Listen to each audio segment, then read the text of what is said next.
to invite the President of the Republic of Ghana, His Excellency Nana Addo Dankwa Akufo-Addo, to deliver the inaugural address.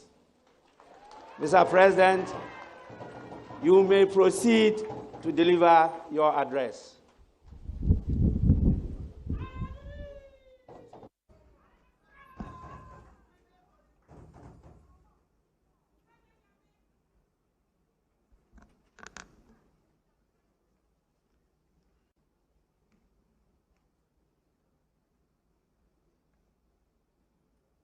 Mr. Speaker, I extend a hearty akwaba, a word of welcome to the Excellencies, the distinguished leaders of sister states from our region and continent, as well as to eminent representatives from other friendly nations and international organizations who are gathered here in the vibrant city of Accra, capital of Ghana, to join us on this auspicious occasion. I thank each and every one of you for being present at this inauguration of my second mandate, COVID-19 notwithstanding.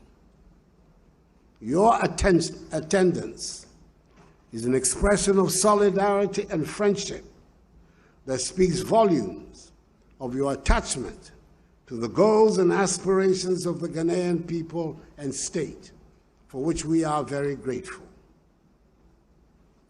I must at the outset express my warm congratulations to my good friend and colleague of many years in this House, the Right Honorable Alban Sumana Kingsford Bagbin, on his assumption of office as the Speaker of the 8th Parliament of the 4th Republic. Nearly 3 decades of devoted service to Parliament by you has culminated in this moment, which has seen your elevation to the 3rd great office of state of our nation. Together, you and I will be chartering new territory in the governance and politics of the 4th Republic. For this is the first time in the life of the Republic that a president from one party will be obliged by the exigencies of the moment and the will of the people to work in all sincerity and cooperation with a Speaker of Parliament from another party. I'm confident that both of us will be guided in our relationship by the supreme interest of our people in ensuring good governance in the ordering of the affairs of state. I want to assure you of my wholehearted determination to work with you to advance the peace, progress, and prosperity of the Ghanaian people. Once again, many congratulations to you and the re-elected and new members of Parliament. A few moments ago, I took for the second time the oath of office to serve as President of the Republic of Ghana. I follow in the exalted footsteps of 2 of my predecessors, the first and second presidents of the 4th Republic, Their Excellencies Jerry John Rawlings and John Agyekum Kufuor, who served 2 successive terms in office. I cannot, therefore, take this honor and privilege bestowed on my mother's self lightly, and I thank Almighty God and the Ghanaian people, who by an emphatic margin renewed my mandate in office for 4 more years in the elections of 7th December.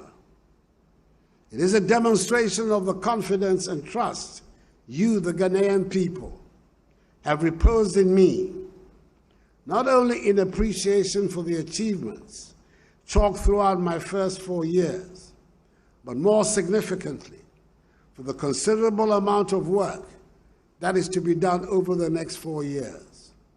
In our drive to take our nation firmly onto the path of progress, prosperity, and development, following the havoc wreaked by COVID-19. This is a task I wholeheartedly accept, and I assure all Ghanaians that I'll do my best to deliver on this mandate. The accomplishment of this mandate is going to take place within the context of Ghana's maturing democracy. The Ghanaian people have manifested time and again in these 28 years of the Fourth Republic their determination to build a free, democratic, peaceful nation which is respectful of individual liberties and human rights, the rule of law, and the principles of democratic accountability. A governance structure built on the separation of powers provides the best vehicle for the protection of these values, with a well-resourced judiciary and parliament as the principal accountability organs of the state. This has been the main thrust of public policy in these past 4 years, and will continue to be so in the next.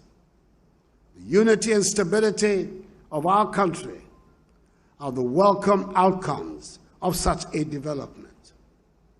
This is how we can ensure, in the words of one of the great figures of Ghanaian nationalism, the illustrious Joseph Boachier Dankwa, that we have, quote, a system of government under which those who are in control of government are under the control of those who are governed, unquote. Mr. Speaker, the sheer can-do spirit of the Ghanaian, which I have witnessed all my life, is the bedrock on which we can build the Ghana of our dreams.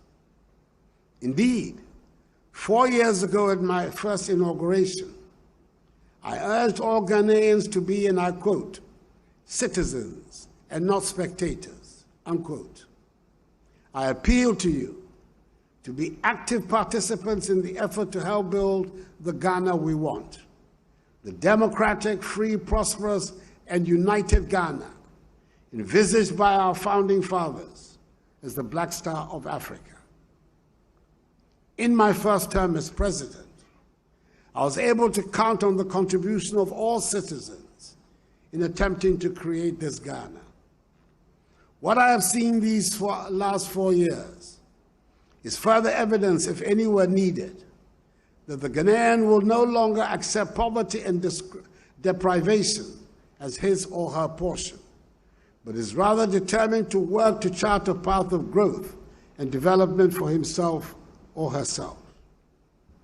Today, our economy, even in the face of the global pandemic of COVID-19, continues to show resilience and a much faster rate of recovery than originally envisaged, and was indeed one of the fastest growing economies in the world in 2020.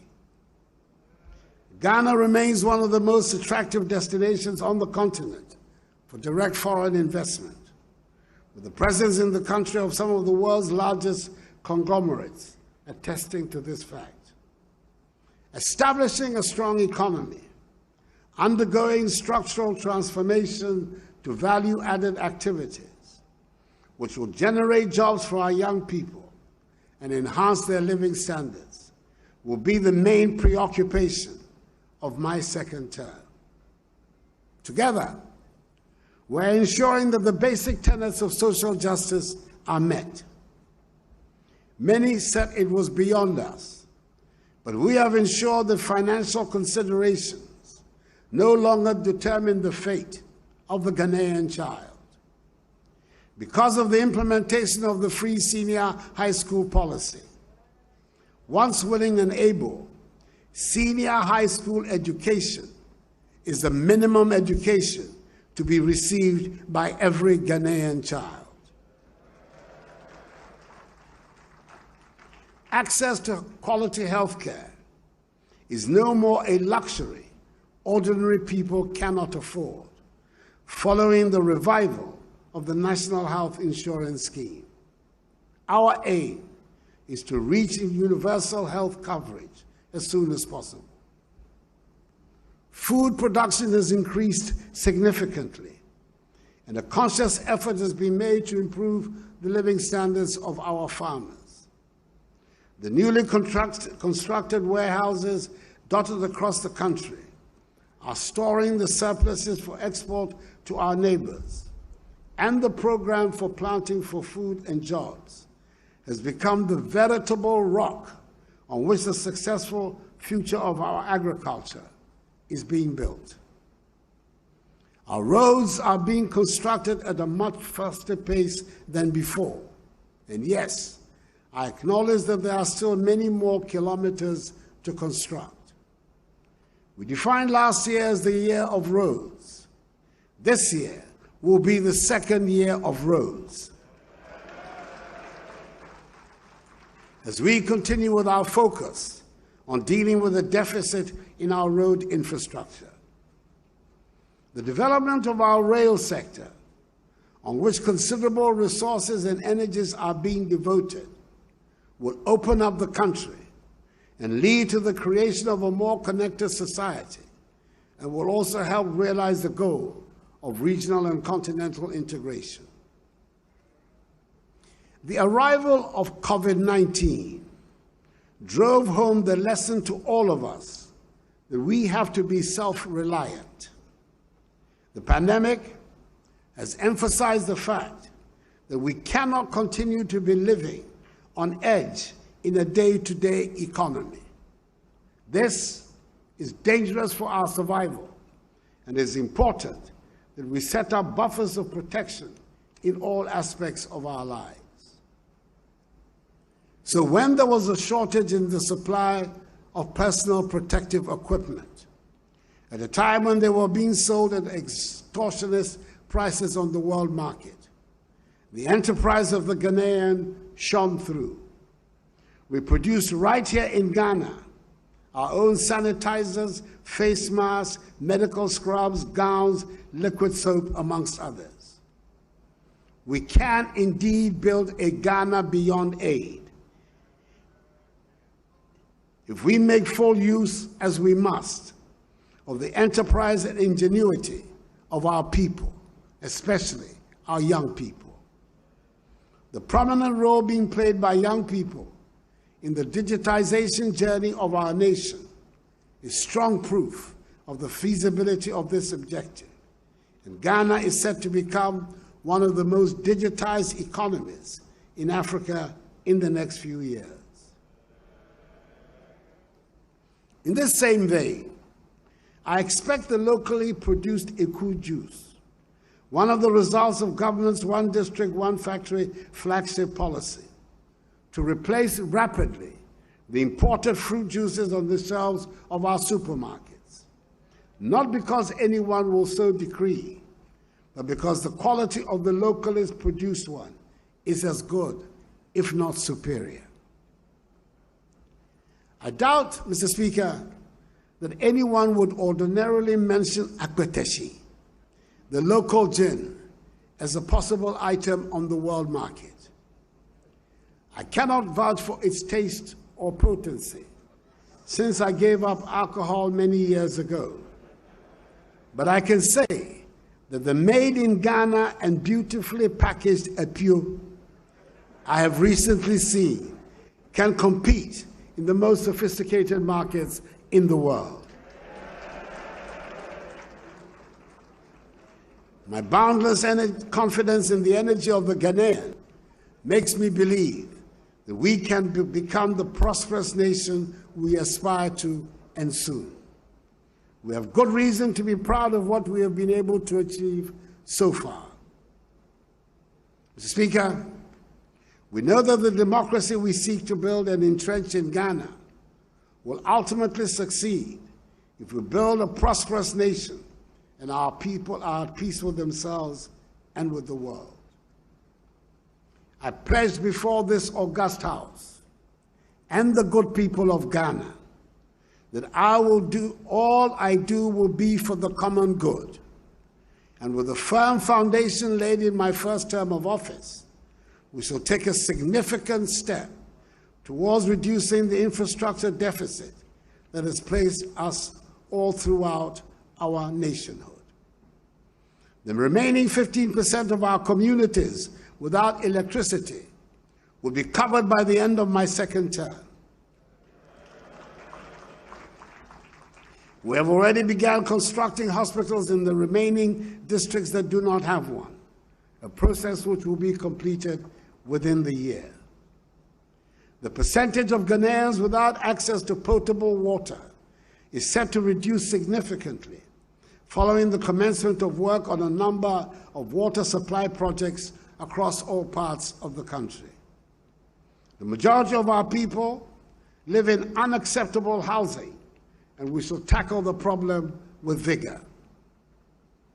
With discipline and caution, just as we have done since March 2020, we in Ghana can continue to reduce the number of active cases of COVID-19, which currently stands at a little over 900, and open up our country again to the rest of the region, continent, and the entire world. We have taken the bold step of reopening all our schools again because our fundamental conviction that education is the key to our future. We will do everything possible to ensure not only the safety of the children, but of teachers and non-teaching staff as well. We Ghanaians have always been very much aware of our place in our neighborhood, in our continent, and in the world. We recognize that poverty and insecurity plague our region, and thus we shall continue to make our voice carry the weight of our convictions and contribute to making our world a safer and happier place. We shall play our full part in the deliberations and activities of all the organizations to which we belong: ECOWAS, the African Union, Commonwealth, La Francophonie, the United Nations, and others. Ghana, which has the privilege of hosting the Secretariat of the Africa Continental Free Trade Area, intends to be one of the main drivers of its success. The AFCFTA provides us Africans with a great opportunity to exploit and develop our resources for the benefit of our own people and end the centuries-old exploitation of our continent's vast wealth for the benefit of others. In the words of the historic first leader of our nation, the celebrated Kwame Nkrumah, and I quote, "It is clear that we must find an African solution to our problems, and that this can only be found in African unity. Divided we are weak. United, Africa could become one of the greatest forces for good in the world," unquote. To my fellow Ghanaians, I invite all of you to join in the exciting business of developing our country. There are endless opportunities if we remain united. What our forebears dreamed of, we will achieve. If we inherited dreams and visions from our founding fathers, we should leave legacies of achievements and realities to our children and their children. For I believe in the limitless prospects of Ghana and of us, her people. So let us be up and doing, and with faith in the Almighty, seize our destiny. Mr. Speaker, may God bless us all in our homeland, Ghana, and make her great and strong. Your Excellencies, once again, Akwaba, I thank you for your attention.